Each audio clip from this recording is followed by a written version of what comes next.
Udara pagi yang dingin menyelimuti kota metropolitan. Namun di dalam ruang operasi VIP Rumah Sakit Medika Utama, suhu terjaga steril, seolah mencegah emosi apapun merembes masuk.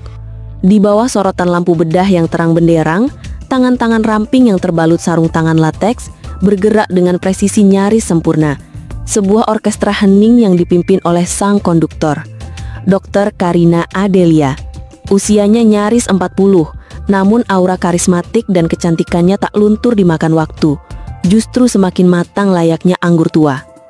Stetoskop yang selalu melingkar di lehernya, seolah menjadi ekstensi dari dirinya, lambang status dan dedikasi pada profesi yang telah mengukir namanya sebagai salah satu dokter bedah saraf terbaik di negeri ini. Skalpel, suction, suaranya tenang, datar, tanpa getar. Otot-otot di rahangnya sedikit mengeras saat ia fokus pada jalinan syaraf yang rumit. Jam demi jam berlalu di balik masker bedah. Dan ketika operasi selesai, sukses besar seperti biasa. Keringat membasahi pelipisnya. Namun wajahnya tetap profesional, nyaris tanpa ekspresi kelelahan. Para perawat dan asistennya memberinya hormat. Tatapan kagum terpancar dari setiap mata. Dr. Karina adalah idola, seorang legenda di rumah sakit ini. Ia punya segaranya, karir cemerlang, reputasi tak tertandingi, kekayaan yang melimpah dan sebuah apartemen mewah di puncak gedung pencakar langit yang menjanjikan pemandangan kota. Namun, ketika pintu apartemennya tertutup rapat dan suara kunci berputar mengunci dirinya dari dunia luar, kesempurnaan itu perlahan memudar. Jas dokter yang rapi dilepas, digantung rapi di lemari. Wajah yang lelah di depan cermin memantulkan sorot mata yang kosong. Ruah besar itu hening, terlalu hening. Suara langkahnya sendiri bergema di lantai marmer yang dingin. Suaminya telah tiada 5 tahun lalu. Sebuah penyakit langka merenggut kebahagiaan yang baru seumur jagung. Sejak itu, Dr. Karina Adelia telah mengubur dirinya dalam pekerjaan, membiarkan stetoskop dan pisau bedah mengisi setiap inci kekosongan di hatinya. Makan malam sendirian di meja panjang, hanya ditemani sorotan lampu krital. Menatap langit-langit kosong sebelum tidur. Untuk apa semua ini? Bisikan pertanyaan itu selalu muncul di tengah malam mengganggu tidur singkatnya. Namun setiap pagi, ia akan bangkit, mengenakan topeng profesionalnya dan kembali menjadi Dr. Karina Adelia yang sempurna di mata dunia. Pagi itu suasana kota sedikit lebih cerah. Dr. Karina memutuskan untuk jogging ringan di taman kota. Sebuah kebiasaan jarang yang ia lakukan untuk mencari sedikit udara segar. Kakinya melangkah tenang di antara rimbunnya pepohonan. Telinganya hanya mendengar deru napas dan detak jantungnya sendiri. Ia mencari ketenangan dari hiruk-pikuk hidupnya. Tanpa sengaja, pandangannya terpaku pada sekelompok anak muda yang sedang melakukan sesi pemotretan. Salah seorang pemuda dengan rambut ikal sebahu dan kamera menggantung di lehernya sedang berjongkok untuk mengambil sudut gambar yang unik. Wajahnya dipenuhi semangat. Tawanya renyah terdengar saat ia mengarahkan modelnya. Tiba-tiba, sebuah kejadian tak terduga terjadi. Pemuda itu terlalu fokus pada kameranya, tidak melihat akar pohon yang menonjol di tanah. Kakinya tersandung, tubuhnya oleng dan ia jatuh terjerembab dengan suara keras. Aduh, rintihan kesakitan yang tak tertahankan meluncur dari bibirnya. Kamera yang digenggamnya terlepas, terpelanting beberapa meter. Teman-temannya segera berlari mendekat, panik. Dr. Karina dengan insting dokternya yang terlatih langsung bergerak. Tanpa pikir panjang, ia berlutut di samping pemuda itu.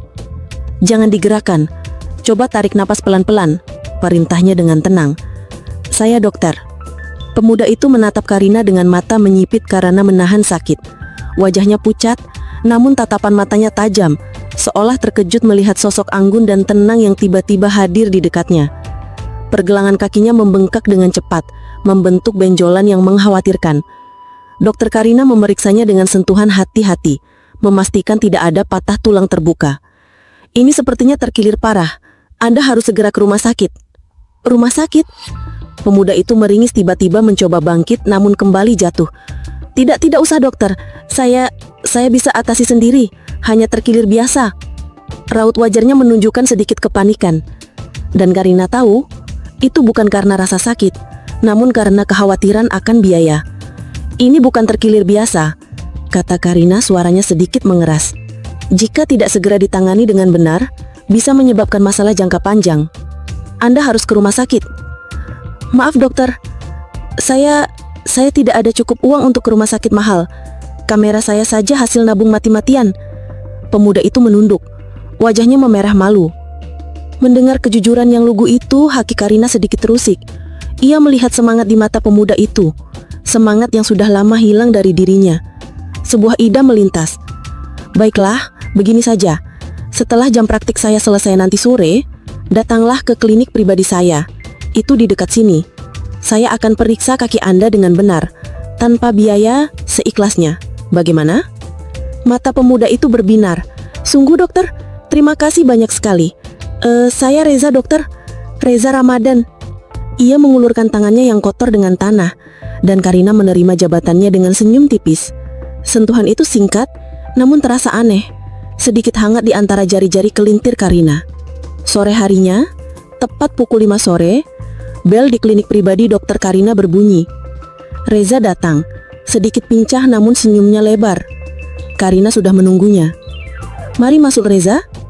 Di ruang pemeriksaan yang nyaman, Karina memeriksa kaki Reza dengan teliti. Mereka berbincang ringan selama pemeriksaan. Reza yang dengan sifatnya yang terbuka dan sedikit humoris, menceritakan tentang mimpinya menjadi fotografer dokumenter, menjelajahi berbagai tempat, menangkap momen.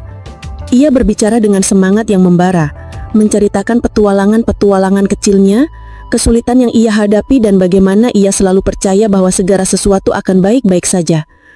Karina mendengarkan dengan seksama. Ia jarang sekali berbincang santai seperti ini dengan siapapun, apalagi seorang pemuda yang begitu berbeda dunianya. Reza tidak terintimidasi oleh gelar atau statusnya. Ia berbicara padanya seperti seorang teman, dengan rasa hormat, namun tanpa batasan formalitas. Dan anehnya, Karina merasa nyaman. Ia bahkan tertawa lepas beberapa kali, tawa yang sudah lama tidak ia dengar dari dirinya sendiri. Nah, sudah selesai. Saya sudah bebat. Anda harus istirahat total selama beberapa hari ke depan. Jangan memaksakan diri. Saya akan resepkan obat pereda nyeri dan anti radang. Terima kasih banyak dokter Karina. Saya tidak tahu harus membalas budi bagaimana, kata Reza tulus. Jangan sungkan, senang bisa membantu, jawab Karina. Boleh saya minta nomor telepon dokter untuk melaporkan perkembangan kaki saya dan untuk berterima kasih lagi, pinta Reza, matanya penuh harap. Karina ragu sejenak. Memberikan nomor telepon pribadi kepada pasien itu bukan kebiasaannya. Namun, ada sesuatu dalam sorot mata Reza, sebuah kejujuran dan ketulusan yang sulit ditolak. Baiklah, katanya akhirnya, menuliskan deretan angka di secari kertas. Pastikan Anda benar-benar menggunakannya untuk menanyakan kondisi kaki Anda ya. Reza tertawa. Pasti dokter, terima kasih banyak. Sampai jumpa. Ia melambaikan tangan, sedikit pincang saat berjalan keluar. Setelah Reza pergi, klinik kembali hening. Karina memandang secari kertas dengan nomor teleponnya yang tadi ia tulis. Senyum tipis kembali terukir di bibirnya. Sebuah perasaan aneh, sedikit hangat, sedikit penasaran mulai tumbuh di relung hatinya yang beku. Ia tidak tahu mengapa, namun entah bagaimana pertemuan singkat dengan pemuda ini, Reza, telah berhasil mengusik ketenangan yang selama ini ia jaga mati-matian. Tanpa ia sadari, benih dari sesuatu yang ia yakini tak akan pernah tumbuh lagi dalam hidupnya, baru saja ditanam. Nomor telepon dokter Karina yang tertera di layar ponsel Reza terasa seperti sebuah harta karun. Beberapa hari pertama, ia benar-benar hanya mengirim pesan menanyakan perkembangan kakinya, diselingi ucapan terima kasih yang tulus. Dokter Karina membalasnya dengan singkat, profesional, namun selalu memastikan untuk menanyakan kembali kondisi Reza. Ada kerapian dan jarak dalam setiap balasan pesannya, seolah ia sedang menjaga benteng terakhirnya. Namun, Reza bukan tipe yang mudah menyerah. Ia tahu bahwa di balik stetoskop dan jas putih yang kaku itu, ada seorang wanita yang kesepian. Ia merasakannya saat Karina menertawakan lunconnya di klinik, atau saat tatapan matanya menunjukkan kehangatan yang mendalam saat memeriksa kakinya. Reza mulai mengirimkan foto-foto indah yang ia ambil. Senja di atas kota, wajah-wajah polos anak-anak yang bermain di taman, tetesan embun di atas kelopak bunga. Ia tidak melampirkan teks, hanya gambar. Foto-foto itu berbicara lebih banyak daripada kata-kata, menyentuh sudut hati Karina yang sudah lama tidak digerakkan. Awalnya, Karina hanya akan membuka pesan itu, melihat gambarnya dan membiarkannya. Tapi lama-lama, ia mulai menunggu foto-foto baru dari Reza yang selalu berhasil membawa sedikit warna ke hari-harinya yang monoton. Suatu malam, ia bahkan tak sengaja tersenyum sendiri melihat sebuah kucing liar yang sedang tidur pulas di trotoar. Senyum itu, begitu tulus, begitu langka, membuat bayangan dirinya di layar ponsel tampak asing. "Dok, kaki saya sudah jauh lebih baik. Ini semua berkat dokter. Sebagai ucapan terima kasih yang lebih pantas, bagaimana kalau saya traktir kopi di tempat hidden gem dekat sini? Tidak terlalu ramai kok." Pesan itu masuk di hari Minggu pagi, saat Karina sedang sendirian di apartemennya yang dingin. Ia menatap pesan itu lama, ragu, hati kecilnya ingin, otaknya melarang. "Maaf Reza, saya ada jadwal." Padahal tidak ada jadwal apapun. Ia hanya tidak ingin menempatkan dirinya dalam situasi yang canggung. "Ah, begitu ya. Sayang sekali. Kalau begitu, kalau dokter ada waktu luang, saya ingin sekali memotret dokter. Dari sudut pandang saya, dokter itu cantik sekali, sangat berkarakter." Pesan itu membuat Karina mematung. Pipinya sedikit merona. Seorang pemuda 20 tahun lebih muda memujinya terang-terangan. Tidak ada yang pernah berbicara padanya seperti itu sejak suaminya meninggal. Keberanian Reza, ketulusannya dan sedikit kenekatannya mulai menembus benteng baja yang selama ini ia bangun. Akhirnya, suatu siang, setelah beberapa kali Reza mengajaknya keluar dengan alasan berbeda, Karina setuju. "Hanya makan siang sebentar Reza, di tempat yang tidak terlalu ramai kok." Ia membatasinya menempatkan dirinya kembali dalam peran dokter yang mengontrol diri. Reza memilih sebuah restoran kecil, tersembunyi di balik gang dengan suasana yang hangat dan makanan rumahan yang lezat. Karina yang terbiasa dengan restoran mewah dan makanan haute cuisine, terkejut. Namun ia menyukainya, terkejut karena merasa nyaman. Reza berbicara dengan semangat yang sama seperti di klinik, menceritakan petualangan barunya, cita-cita gilanya, dan bagaimana ia tidak peduli pada apa kata orang tentang jalan hidupnya. Ia membuat Karina tertawa lagi, tawa yang lepas, tanpa beban, yang membuat matanya mengerling seperti gadis remaja. "Dokter Karina, saya tahu ini mungkin kedengaran aneh, tapi saya merasa nyaman sekali kalau dekat dokter. Saya tahu dokter itu dokter hebat, usianya jauh di atas saya, tapi saya tidak peduli. Dokter itu luar biasa, dan saya menyukai dokter." Jantung Karina seolah berhenti berdetak. Kata-kata itu diucapkan dengan begitu lugu dan tanpa keraguan, menghantamnya seperti ombak. Ia merasa malu, terkejut, namun di sisi lain ada denyutan anah yang sudah lama ia rindukan. Sensasi diperhatikan, dihargai bukan karena statusnya, melainkan karena dirinya sendiri. "Reza, jangan bicara seperti itu," kata Karina suaranya tercekak. Ini tidak mungkin. Kita terlalu berbeda. Aku dokter bedah, sudah punya reputasi. Kamu masih sangat muda, dan perbedaan usia hanya angka dokter, dan reputasi itu cuma label. Yang penting itu hati, potong Reza. Tangannya bergerak meraih jemari Karina di atas meja. Sentuhan itu hangat, menenangkan, meskipun singkat karena Karina segera menarik tangannya. "Saya melihat dokter bukan sebagai dokter Karina Adelia yang sempurna di atas kertas, tapi sebagai wanita yang cantik, cerdas, tapi kesepian.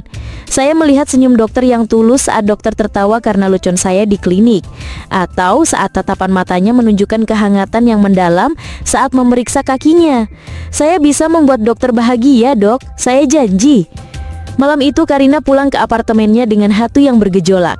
Kata-kata Reza terus terngiang. "Aku melihat dokter bukan sebagai dokter Karina Adelia yang sempurna, tapi wanita yang kesepian."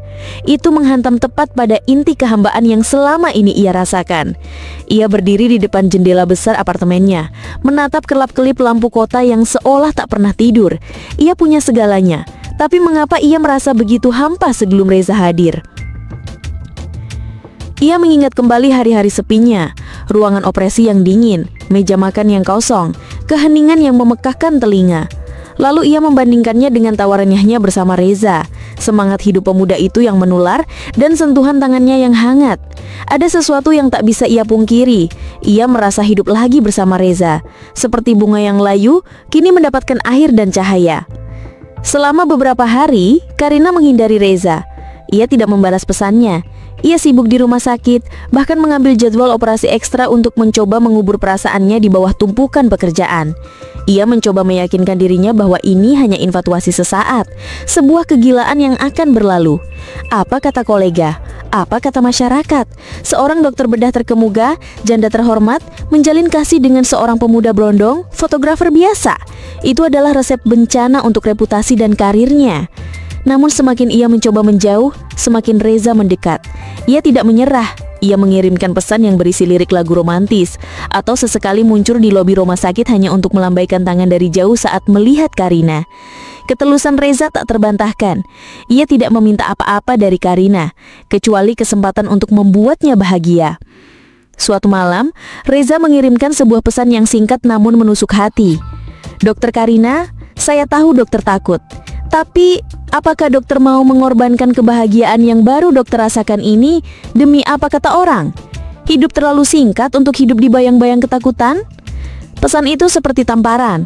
Karina menatap ponselnya lama. Ketakutan. Ya, ia takut. Takut kehilangan reputasinya. Takut penilaian orang. Takut dituding gila. Tapi, ia juga takut kembali ke kehampaan yang mencekiknya. Ia merasa terombang-ambing antara dua pilihan yang sama-sama menakutkan. Akhirnya, dengan tangan gemetar, Karina mengetik balasan. "Baiklah Reza, temui aku besok malam di tempat makan kita. Kita perlu bicara." Pertemuan itu adalah titik balik. Karina, meskipun masih dengan sedikit keraguan di matanya, tidak bisa lagi membohongi dirinya sendiri. Ia mengakui dengan suara pelan dan penuh keraguan bahwa ia juga merasakan sesuatu yang kuat untuk Reza. "Aku tahu ini gila Reza, ini sangat beresiko, tapi aku merasa hidup lagi saat bersamamu. Seperti bunga yang layu, kini mendapatkan air dan cahaya." Reza tersenyum, senyum paling tulus yang pernah Karina lihat. Ia meraih tangan Karina. Kali ini Karina tidak menariknya. "Saya tahu resikonya dokter, tapi kita bisa menjalaninya bersama. Kita akan menjaga ini sebagai rahasia kita. Tidak ada yang perlu tahu sampai kita siap."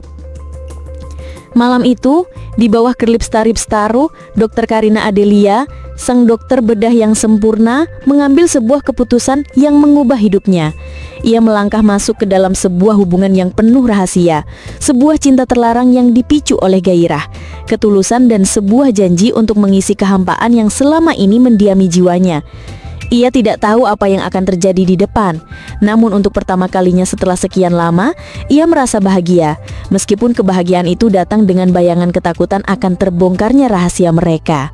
Benih asmara telah tumbuh, kini tinggal menunggu kapan badai akan datang. Cinta Karina dan Reza mekar dalam rahasia, seperti bunga langka yang hanya berani menunjukkan kelopaknya di kegelapan malam. Kencan-kencan mereka adalah serangkaian manuver cerdik. Makan malam di restoran yang bukan tempat biasa Karina, film larut malam di bioskop sepi, atau sekedar menikmati matahari terbenam dari bukit yang jauh dari keramaian. Reza selalu memilih tempat-tempat yang memungkinkan mereka terbebas dari tatapan menghakimi, di mana Karina bisa melepaskan jubah profesionalnya dan menjadi dirinya sendiri. Seorang wanita yang jatuh cinta, seorang wanita yang ingin merasakan kebahagiaan yang telah lama ia kubur. Di balik pintu apartemen Reza yang sederhana, jauh dari kemewahan hunian Karina, mereka menemukan surga kecil mereka. Aroma kopi yang baru diseduh, tumpukan buku dan album foto yang berserakan, tawa Reza yang renyah mengisi setiap sudut ruangan. Di sana, Karina merasa bebas. Ia bisa duduk berjam-jam mendengarkan cerita Reza tentang petualangan fotografinya atau bercerita tentang kasus-kasus medis rumit yang berhasil ia tangani, sesuatu yang jarang ia bagikan dengan siapapun. Ia tidak pernah menyangka di usia ini ia bisa merasakan gairah dan kehangatan yang begitu kuat. Setiap sentuhan Reza, setiap tatapan matanya membakar api di dalam diri Karina yang telah lama padam. "Aku tidak pernah sebahagia ini Reza," bisik Karina foto malam bersandar di bahu Reza, menatap bintang-bintang dari jendela apartemen pemuda itu. "Rasanya seperti hidupku yang sebenarnya baru dimulai." Reza memeluknya erat. Begitu juga denganku, Karina. Aku tidak peduli dunia bilang apa, asalkan kita punya ini. Namun, di balik kebahagiaan yang tersembunyi itu, ada ketegangan yang terus menari di ambang kesadaran Karina. Bayangan bisikan, tatapan sinis dan kemungkinan hancurnya reputasi yang telah ia bangun seumur hidup selalu mengintai. Ia tahu, setiap kali ia melangkah keluar dari apartemen Reza, ia kembali mengenakan topengnya. Kembali menjadi Dokter Karina Adelia yang sempurna dan tak tersentuh. Perlahan perubahan pada diri Dokter Karina mulai disadari orang-orang di sekitarnya. Senyumnya lebih sering merekah, langkahnya lebih ringan dan ada kilau anah di matanya yang dulu selalu memancarkan kelelahan. Perawat Lina, perawat senior yang sudah lama bekerja di samping Karina, adalah orang pertama yang menyadarinya. Dokter Karina terlihat lebih segar akhir-akhir ini. Komentarnya suatu pagi di ruang istirahat, mengamati Karina yang sedang tersenyum sendiri membaca pesan di ponselnya. Karina hanya tersenyum tipis, menyimpan rahasianya rapat-rapat. Tapi Lina, dengan pengalamannya mengamati pasien dan kolega selama puluhan tahun, tahu ada sesuatu yang berbeda. Apalagi saat Karina sering menolak ajakan makan siang dari kolega dengan alasan ada urusan pribadi. Padahal dulu, ia selalu memprioritaskan pekerjaan. Lalu, desas-desus itu mulai muncul, samar-samar, seperti bisikan angin yang lewat. Beberapa kali Dokter Karina terlihat di tempat yang tidak biasa baginya. Suatu sore, saat ia keluar dari sebuah kafe kecil di pinggir kota, terburu-buru mengenakan kacamata hitamnya, ia tidak sengaja berpapasan dengan Dokter Budi, rekan seniornya yang terkenal konservatif. Dokter Budi melirik ke dalam kafe dan melihat siluet seorang pemuda yang mirip dengan yang pernah ia lihat bersama Karina di taman. Ia hanya mengangguk sopan pada Karina, namun tatapan matanya mengisyaratkan pertanyaan tak terucapkan. Puncaknya terjadi pada suatu Sabtu malam yang ramai. Reza dan Karina, yang sedang merayakan ulang bulan hubungan mereka, memutuskan untuk makan malam di sebuah restoran Jepang yang baru dibuka, yang mereka kira belum terlalu populer. Mereka duduk di sudut, berdekatan, tawa mereka sesekali pecah. Di tengah suasana yang hangat, Reza yang terlalu asik bercerita tentang ide proyek fotografinya, secara spontan menggenggam tangan Karina erat di atas meja, jemarinya mengusap lembut punggung tangan Karina. Di meja seberang, duduklah sekelompok perawat dari Rumah Sakit Medika Utama, kebetulan merayakan ulang tahun salah satu teman mereka. Salah seorang perawat muda yang gila media sosial dan selalu update tentang gosip rumah sakit, melihat pemandangan itu. Matanya membelakak. "Bukankah itu Dokter Karina?" bisiknya pada temannya sambil diam-diam mengeluarkan ponselnya. Klik. Foto buram itu menunjukkan seorang wanita berkelas yang jelas-jelas Dokter Karina sedang berpegangan tangan dengan seorang pemuda yang jauh lebih muda darinya, menyebar bagai api di hutan kering. Pertama, di grup WhatsApp internal rumah sakit, lalu di grup-grup alumni kedokteran, dan tak lama kemudian bahkan ke beberapa akun gosip anonim di media sosial lokal. Astaga, Dokter Karina, ini beneran kok sama Brondong? Padahal Dokter Karina kan janda terhormat ya. Skandal apa lagi ini? Bisikan-bisikan itu kini tidak lagi samar, melainkan riuh dan terbuka. Tatapan-tatapan sinis dan rasa ingin tahu yang terlalu mencolok mulai menyambut Karina setiap kali ia melangkah di koridor rumah sakit. Perawat-perawat yang tadinya mengaguminya kini berbisik-bisik saat ia lewat. Pasien-pasien lama yang mengenalnya juga mulai menatapnya dengan pandangan campur aduk, kaget, desewa, dan penasaran. Puncaknya, pada hari Senin pagi, sebuah memo diletakkan di mejanya. Dokter Karina Adelia harap menghadap Direktur Rumah Sakit pukul 10.00. Ruangan Direktur Rumah Sakit Dr. Haris terasa dingin dan mencekam. Dr. Haris, seorang pria paruh bada yang tenang dan bijaksana, duduk di balik mejanya. Wajahnya serius. "Karina, saya tidak tahu apa yang sedang terjadi di kehidupan pribadimu, tapi foto ini..." Ia meletakkan selembar cetakan foto buram itu di atas meja. Karina merasa darahnya berdesir dingin. "Telah menyebar luas. Ini mencoreng nama baik Rumah Sakit Medika Utama, dan tentu saja reputasimu sendiri." Karina merasa lidahnya keluh. Ia ingin menjelaskan tapi kata-kata tertahan di tenggorokannya. "Maaf Direktur," hanya itu yang bisa ia ucapkan. "Saya tahu kamu adalah dokter bedah yang hebat Karina, tapi seorang dokter juga harus menjaga citra dan integritasnya. Jika ini terus berlanjut, saya khawatir kita tidak punya pilihan selain... Dr. Haris tidak menyelesaikan kalimatnya, tapi Karina tahu apa maksudnya. Karir yang ia bangun dengan darah dan air mata, kini di ujung tanduk. Di sisi lain kota, Reza juga menghadapi badai. Teman-temannya di komunitas fotografi yang tadinya sering bercanda tentang pacar misteriusnya itu, kini mengolok-ngoloknya terang-terangan. "Cie, berondong kesayangan dokter Tajir. Gila Reza, nyali lu gede juga ya." Ada yang iri, ada yang mencibir, ada yang hanya menganggapnya sebagai lecukan murahan. Bahkan orang tua Reza yang konservatif dan selalu menginginkan anaknya menikahi wanita yang sepadan, meneleponnya dengan nada marah dan kecewa setelah mendengar gosip dari kerabat. "Apa-apaan ini Reza? Kamu merusak nama keluarga." Karina merasa dunianya runtuh. Ia mengunci dirinya di apartemennya, menolak panggilan telepon dan pesan dari Reza. Ia merasa malu, tertekan dan marah pada dirinya sendiri. Apa yang sudah ia lakukan? Bagaimana ia bisa begitu bodoh dan membiarkan perasaannya menguasai akalnya? Ia telah mempertaruhkan segalanya, reputasi, karir, bahkan rasa hormat dari orang-orang. Reza tidak mengerah. Ia terus menghubungi Karina, mencoba datang ke apartemennya, tapi Karina menolak membukakan pintu. Ia tahu ia menyakiti Reza, tapi ia merasa harus melakukannya. Ini adalah satu-satunya jalan untuk kembali ke hidupnya yang lama, untuk menyelamatkan sisa-sisa reputasinya. Akhirnya, Reza berhasil memaksa Karina bertemu di sebuah taman yang sepi, tempat mereka pertama kali bertemu. "Kenapa kamu menghindari aku, Karina?" Suara Reza bergetar terluka. "Kita bisa menghadapi ini bersama." "Tidak Reza, kamu tidak mengerti." Karina berteriak, air mata mulai mengalir di pipinya. "Ini tidak semudah itu. Reputasiku hancur, karirku di ujung tanduk. Semua orang membicarakanku, semua orang menilaiku. Dan ini semua karena kita. Karena kita, kamu menyesal bertemu denganku." Reza membalas, tak percaya. "Kamu menyesal bahagia bersamaku?" Aku tidak tahu." Karina menunduk, menangis terseduh-seduh. Ketakutan menguasai dirinya, melumpuhkan semua keberanian dan gairah yang sempat Reza bangkitkan. Di tengah badai gosip dan tekanan yang tak terperi, cinta terlarang mereka kini diuji di ambang kehancuran. Apakah mereka akan menyerah pada tekanan dunia? Ataukah api kecil yang baru menyala itu akan cukup kuat untuk membakar semua keraguan dan ketakutan? Pilihan ada di tangan Karina dan beban keputusannya terasa sangat berat. Malam-malam setelah pertengkaran dengan Reza terasa lebih dingin dari biasanya bagi Karina. Apartemen mewahnya yang megah terasa kosong, hening, dan mencekik.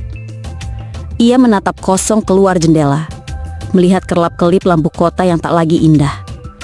Setiap sudut rumah itu kini terasa penuh dengan hantu-hantu masa lalu dan ketakutan akan masa depan. Gosip di rumah sakit semakin santer. Meskipun tidak ada tindakan resmi, tatapan mata para kolega dan bisikan-bisikan saat ia lewat sudah cukup untuk mengikis mentalnya. Rasa malu dan putus asa menyelimuti dirinya. "Ini semua salahku," bisiknya pada diri sendiri berulang kali. "Aku terlalu bodoh, terlalu terbawa perasaan. Aku menghancurkan segalanya." Ia mencoba kembali ke rutinitas lamanya, mengubur diri dalam pekerjaan. Namun, fokusnya buyar. Tangan yang dulu begitu stabil kini sesekali gemetar. Pikiran-pikiran tentang Reza, tentang tawa lepas mereka, tentang sentuhan hangatnya, terus menghantuinya. Ia menyadari, meski ia punya semua yang diimpikan orang, kehampaan yang dulu ia rasakan kini berubah menjadi lubang menganga yang lebih dalam, jauh lebih menyakitkan daripada sebelumnya. Suatu sore, saat ia sedang beristirahat di ruang tunggu dokter, sebuah pesan masuk di ponselnya. Bukan dari Reza, melainkan dari perawat Lina, perawat senior yang sudah lama ia kenal dan hormati. "Dokter Karina, bisakah kita bicara sebentar?" Karina ragu, tapi mengiyakan. Mereka bertemu di taman rumah sakit, di bawah pohon rindang yang sepi. Lina menatap Karina dengan mata penuh pengertian, tanpa penghakiman. "Saya tahu dokter sedang tidak baik-baik saja," kata Lina lembut. "Dulu, dokter selalu bilang, pasien datang ke sini karena membutuhkan kesembuhan, bukan hanya fisik tapi juga hati. Dokter selalu mengajarkan kami untuk tidak hanya melihat penyakit, tapi juga manusia di baliknya." Karina menunduk, tidak berani menatap Lina. Tapi saya sendiri yang gagal melakukannya, gumamnya. Tidak, dokter. Justru dokter sedang menjalaninya, kata Lina, tangannya menyentuh bahu Karina. Saya melihat dokter dulu selalu lelah, murung, seolah hidup dokter tidak punya warna. Tapi sejak beberapa bulan ini, dokter terlihat hidup. Mata dokter berbinar, dokter sering tersenyum. Itu semua karena ada sesuatu yang mengisi kekosongan dokter, kan? Karina mengangkat kepalanya, menatap Lina dengan terkejut. Tapi Lina, ini salah. Ini tidak pantas. Aku dokter. Aku punya reputasi. Dan dia terlalu mudah. Lina tersenyum. Cinta tidak mengenal usia, dokter. Dan kebahagiaan itu adalah hak setiap manusia. Dokter selalu mengorbankan diri untuk pasien, untuk karir. Tapi, kapan dokter akan mengorbankan diri untuk kebahagiaan dokter sendiri? Saya tahu gosip ini berat. Tapi apakah dokter benar-benar ingin kembali ke kehidupan yang sempurna di mata orang, tapi mati di hati sendiri? Kata-kata Lina seperti air dingin yang menyiram bara panas di hati Karina. Ya, ia sudah mati di hati. Ia mengira dengan mencapai puncak karir, kehampaan itu akan terisi. Tapi ternyata, hanya cintalah yang bisa melakukannya. Saat Karina pulang ke apartemennya, sebuah paket kecil terletak di depan pintunya. Tanpa nama pengirim. Tapi ia tahu dari siapa. Di dalamnya sebuah album foto kecil. Isinya adalah kumpulan foto candid dirinya yang diambil Reza secara diam-diam. Karina sedang tersenyum lepas saat Reza melawak. Karina sedang fokus membaca buku di kafe. Karina sedang tertawa lepas saat mereka berdua menonton film komedi. Di halaman terakhir, ada sebuah tulisan tangan Reza. Karina, aku tahu kamu takut. Aku tahu ini berat. Tapi lihatlah dirimu di foto-foto ini. Ini adalah Karina yang paling bahagia yang pernah aku lihat. Ini adalah Karina yang aku cintai. Apakah kamu akan membiarkan ketakutan itu merenggut kebahagiaanmu? Aku tidak peduli apa kata dunia. Aku hanya peduli padamu. Aku akan menunggumu selamanya jika perlu. Tapi aku harap kamu memilih dirimu sendiri, memilih kebahagiaanmu. Air mata mengalir di pipi Karina, namun kali ini bukan air mata kesedihan, melainkan air mata kesadaran. Ia melihat bayangannya di setiap foto. Bayangan wanita yang ia rindukan, wanita yang Reza tujukan padanya. Ia menyadari bahwa selama ini ia hidup untuk ekspektasi orang lain, bukan untuk dirinya sendiri. Reputasi adalah jubah pelindung tapi juga sangkar yang memenjarakannya. Malam itu ia menelpon Reza. Suaranya masih sedikit serak karena tangisan, tapi ada ketegasan yang baru. Reza? Panggilnya. Karina, kamu baik-baik saja. Aku khawatir sekali. Suara Reza penuh lega. Aku baik-baik saja, kata Karina. Aku minta maaf. Aku pengecut. Aku takut. Tapi aku tidak bisa lagi membohongi diriku sendiri. Aku merindukanmu. Aku butuh kamu, Reza. Hening sejenak di ujung telepon. Lalu suara Reza yang bergetar penuh haru. Kamu serius, Karina? Kamu mau melanjutkan ini? Yah, jawab Karina. Aku akan menghadapi ini. Kita akan menghadapi ini bersama. Reza tidak berkata apa-apa, hanya desahan lega yang terdengar jelas. Aku akan menjemputmu sekarang, katanya. Nada suaranya kembali dipenuhi semangat. Tidak, kata Karina. Besok pagi. Aku ingin kita menunjukkannya pada semua orang. Aku tidak akan bersembunyi lagi.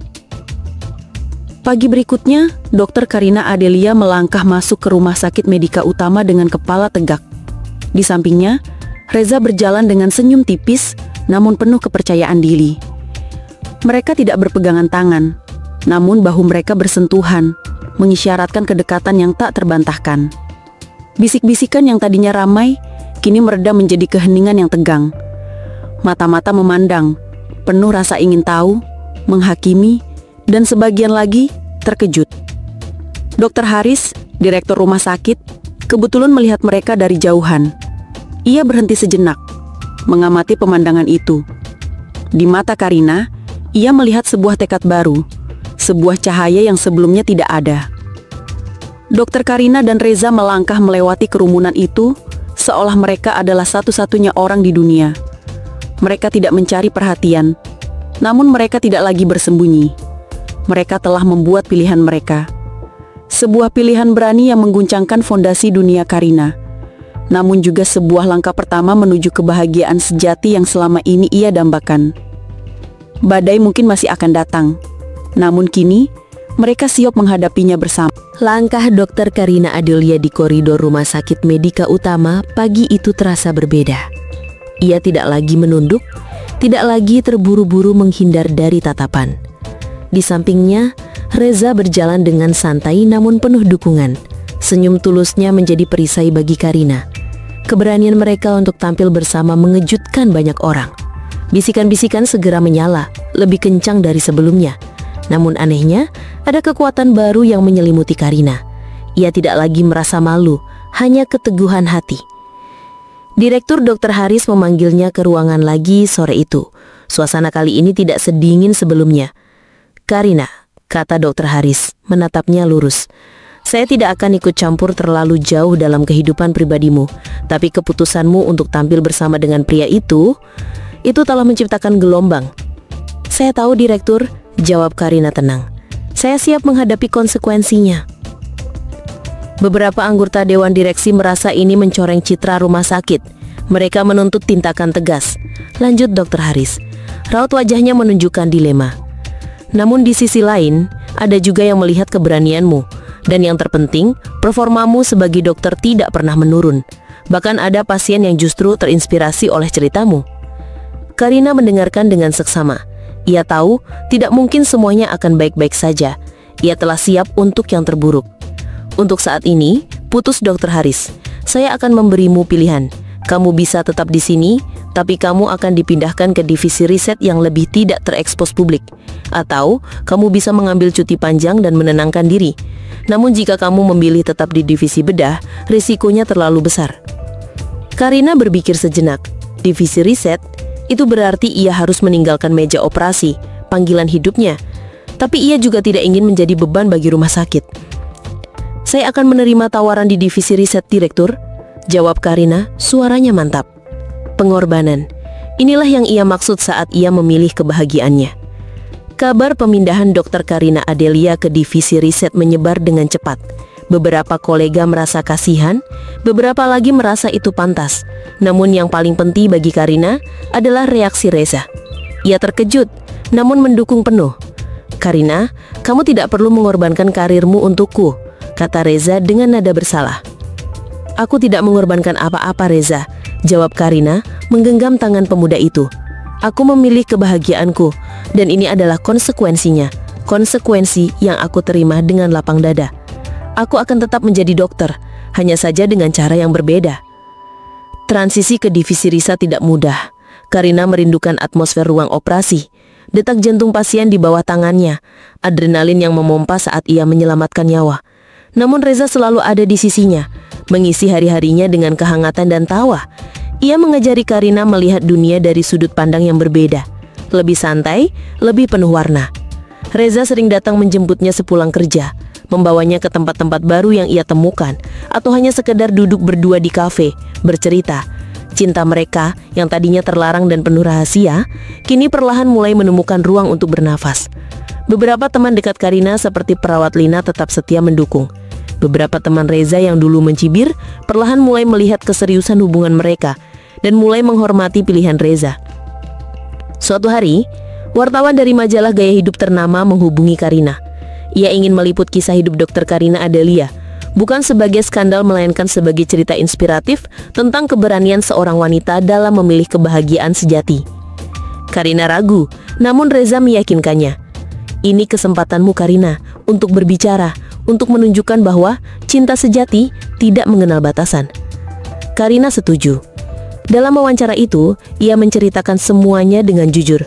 kehampaan yang ia rasakan di puncak karirnya, pertemuan tak terduga dengan Reza, ketakutan akan penilaian sosial, hingga akhirnya keberanian untuk memilih hatinya. Ia tidak menyembunyikan perbedaan usia mereka, melainkan justru menekankan bahwa cinta melampaui angka dan status. Reza juga diwawancara. Ia berbicara tentang ketulusannya, tentang bagaimana Karina telah mengubah hidupnya, dan bagaimana ia akan selalu mendukung wanita yang ia cintai. Artikel itu viral, bukan sebagai gosip murahan, melainkan sebagai kisah cinta yang menyentuh hati banyak orang. Komentar-komentar di media sosial terpecah. Ada yang masih sinis, namun jauh lebih banyak yang memberikan dukungan. Cinta memang buta, tulis seorang netizen. Salut untuk Dokter Karina, berani hidup untuk dirinya sendiri. Komentar yang lain. Usia hanya angka, yang penting kebahagiaan.